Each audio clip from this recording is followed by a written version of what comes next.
Le musée se trouve dans l'ancien bâtiment où Audemars Piguet était fondé en 1875. Monsieur Jules Audemars et puis Monsieur Piguet ont officialisé la société en 1881 et depuis là, la maison était toujours contrôlée par les deux familles. Le musée retrace en effet aussi la période avant Audemars Piguet.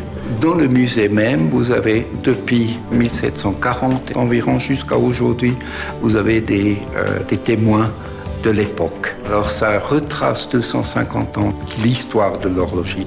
Si vous parcourez la vallée de Joux, vous voyez souvent sous le toit, vous voyez 4-5 fenêtres, une après l'autre. Alors ça, c'était tous des ateliers. Il y avait beaucoup de grands horlogers qui ont construit des montres qui étaient vendues après comme mouvement à Genève. Et puis, ces mouvements étaient mis en boîte à Genève et puis vendus comme des montres de Genève.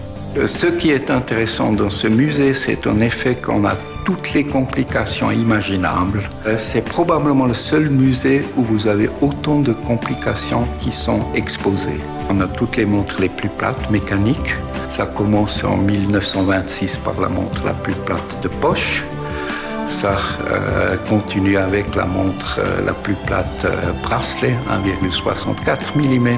Et puis en 1986, on a réussi pour la première fois de mettre un tourbillon sur une montre bracelet.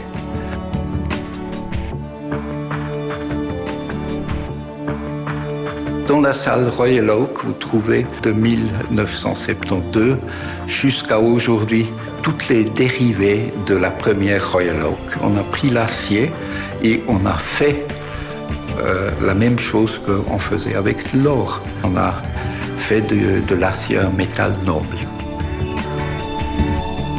Dans toutes les maisons quasiment ici à la vallée de Joux, vous avez eu des ateliers où il y avait 2-3 horlogers qui ont travaillé. On a essayé de garder ça chez nous au musée.